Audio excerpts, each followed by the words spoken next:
Okay, ladies and gentlemen, boys and girls, children of all ages, this is your host as always, Nelson 100 AKB Expert. We are back in the wonderful world of Command & Conquer 3 Kane's Wrath, giving you a strategy today. Yes, I'm actually back to doing strategy videos now. What's up with that, eh? Well, I just fancied doing it on my snazzy new PC.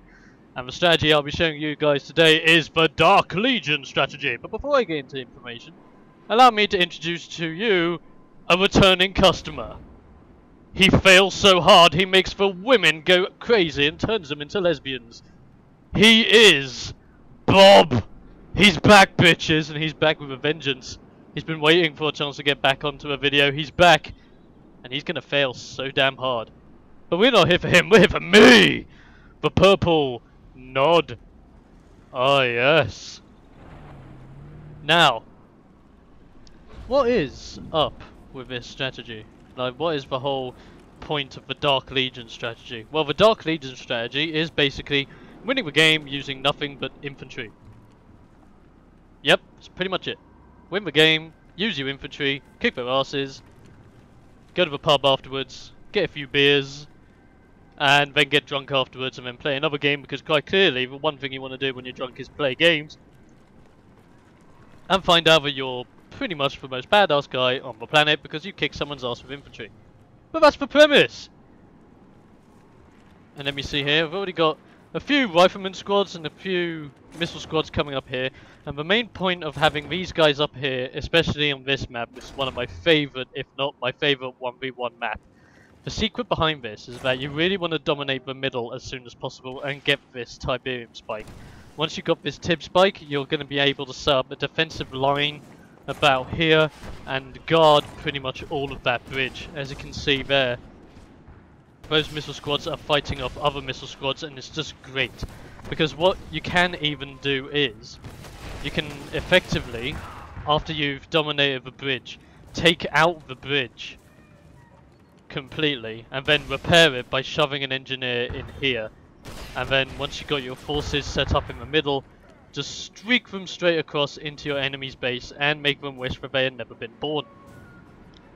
That's the way I like doing it on this map. Of course there are many other ways you can do it. You could go to the middle, you could destroy the bridge and then either go north or south. But what I'm planning on doing is I'm planning on blockading the north and south entrances. And then, well, pretty much dominating the bridge and destroying it if necessary, so that I can just cross the bridge once I've got my units and completely decimate the base of Bob. The Bob base. Oh yes. Now I did a boo-boo when I actually played this one. It's been ages since I'm playing Kane's Wrath, right? Like, I only just installed it today on the day I'm recording this, and I just decided, go on, I'll go into a quick game, see what I can do. Yeah, I did a few boo-boos when it came to my economy, so if it does take longer than usual, I do apologise. It's been a while, I need to get back in the zone. I've been playing a lot of Rome Total War, Shogun 2 Total War, StarCraft 2, League of Legends, Dota 2, so just give me a break and I'll get back into the zone, okay? Okay? Awesome. As you see here, engineer trying to cross the bridge. Oh no! Oh! Slapped in the face by some fantastic units. Now what I've actually done here is I've put one rifleman squad in here and two missile squads in here. The reason is because missile squads are more likely to destroy the bridge, and I don't mind destroying the bridge if it means that I am defended. And plus, even if like they have long range units that can't be hit by my rifleman squads, I have a rifleman squad set up at the front, they're right over here, so that in case they do get close, they will automatically go out, attack them, and go back. So it's not much of a big deal. I've got that pretty much secured now. Bob's now starting to bring out his Guardian tanks. Ah, we all love the GDI and their tanking units, don't we? But there's only one problem with GDI and their tanks. They're tanks. And plus, you have to actually manage the tanks if you're going to do well, aren't you? So I might as well explain the blockading tactic that I'm doing in the bottom right here. So as you can see, I've already got some anti-infantry defences, but what I'm planning on doing is, getting the defences in such a way so I have another wall of defences down here. And we have an arc of defensiveness here, so that when they come in from their base, we completely and utterly decimate them before they even think about getting close. And the only safe way to get around, especially if they have infantry units, is to go round through the tib field, which they probably, if they were smart enough, they would get the tanks over there, but I doubt they will be smart enough. And here's an example of how the defences are going to work. See an engineer over here, he's going for a mutant hovel, but he's dead. Sad face. However, I'll give Bob his dues, his economy was much better than mine. As you can see, he's already got 3 harvesters in the mid tib field, which you should really get done as soon as possible. As for me, I have no refineries down here, no refineries up here, 1 refinery over here, and 1 harvester. Big problem on my part, but I have made a war factory because I want that war factory to pump out a couple of harvesters. However, as I said, my economy was all over the bloody place. I had no idea what the hell was happening half the time, and it just screwed me over. Now, as you can see, Bob has decided to send more units across the bridge, causing my missile units to blow the living daylights out of the bridge. This now means that I will now need an engineer to take over both the tib spike for economic reasons and the bridge for repairing reasons, so I can just storm over the bridge into their base and take them out. Now let's have a look at how Bob's potentially preparing himself for any attacking or defensive natures. He has captured the bunker down here. However, the problem in this bunker, from what I can see, is that you can see it has a missile squad in there. It also has 1 rifleman squad in there. It only has 1 rifleman squad and 1 missile squad. I would prefer if he did what I did up there, which was to have 1 rifleman squad and 2 missile squads, because you never know what I'm going to throw in his face. He's got to be prepared for all eventualities. He is getting tanks out, he's getting grenadiers out as well. Or grenadiers, as some people like calling them, I don't know why. Does that mean, like, if you call a grenadier a grenadier, does that mean they like doing it off the arse and blowing it senseless? I don't know. Or does it just mean they give great head because they blow? I don't know. I really don't know.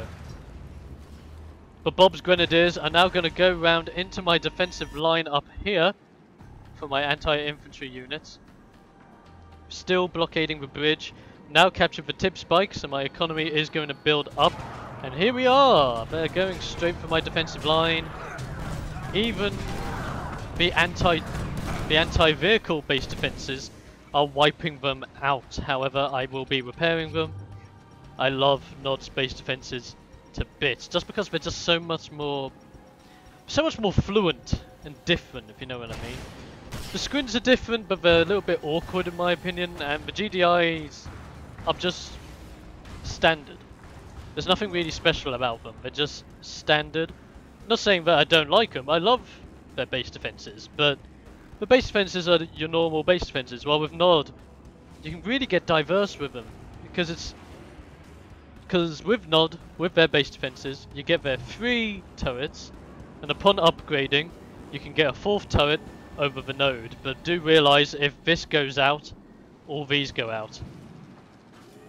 That's their big worry. So you don't even have to concentrate these turrets, you can just concentrate this and get it over and done with. But I digress. See now, this is the main part of doing the Dark Legion strategy. Now, the Dark Legion strategy, you really just need a few missile squads, a few rifleman squads, and most of all you want to be using the Black Hand. Why the Black Hand? Because this is why. They are heavily dominant in pretty much any situation. And I'm going to show you why. We go in here, we concentrate the bunker first, Black Hand takes them out. We then move on, the tanks are rolling in, too many Black Hand wiping out the tanks. With enough Black Hand troops, tanks won't even stand a chance against your units. They will get completely wiped out, completely overestimated, and completely annihilated. So you can wipe out pretty much anyone in this case. See, look at that, decimating any and all infantry, getting rid of their barracks. They sell out their war factory to get a group of riflemen, They sell out another building down here to get another group of riflemen, but it's just not going to work. I then focus that refinery to take that bastard down, and here comes some more Black Hand troops, because I'm constantly spamming the Black Hand by now because I have enough resources to just do it. I have a constant flow of Black Hand, so I don't even care if I'm being hit by base defenses. I'm just going to roll in here and show them how powerful this Legion of Dark Assailants really are. Now, there is something you can do here if you were the right faction of Nod. Like, I'm just core Nod at the moment. But if you were to be the actual Dark Hand faction, then you'll have more benefits towards your Black Hand troops, and this be a much more dominant strategy for you guys, because you can upgrade your Black Hand units to do much more damage. Much more damage. And plus you have Confessor Cabals, but Confessor Cabals I prefer, because with their hallucinogenic grenades just make it for me.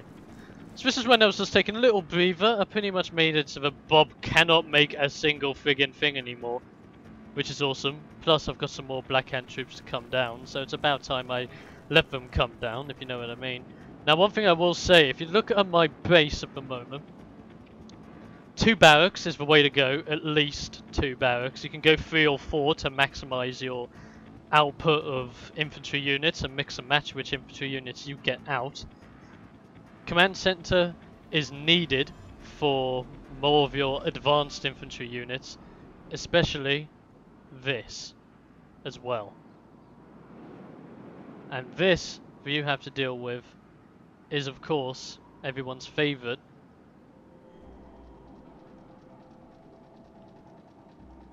building. So you gotta take that shit. And now we're moving on. As we can see over here, we're gonna pressure on, we're gonna just wipe them out now. Just look at how dominant the Black Hand are. You cannot say that the Black Hand are not a force to be reckoned with, because they are. They're powerful, they're heavily armoured, and they're quite strong against infantry, against enemy rifleman squads. I'll give them that, because they can take a hefty blow from those rifleman squads and just keep standing on. They can wipe out pretty much anything from garrison buildings to main buildings. Quite literally, if you are going to be doing this strategy with infantry, Black Hand is the way to go. Black Hand is the way to go. However, you can still do it as the Mark of Cain and use a more stealthy approach. But I just prefer it that if you're going with infantry, you want to end it fast and you want to end it strongly. You don't want to end it like shit. So here we go, we're destroying the mutant hovel, the very last building in the game. Bish bash bosh. And there you go. Game over, job done, in your face, suck my left nut. That's how it's done. And there you go. So until next time guys, I'm your host as always, Dom's900 the Expert. I hope you have enjoyed this very nice, very short, back to doing strategy video. And until next time, goodbye fellow gamers, goodbye. And I'll be seeing you guys, that's right, on the battlefield.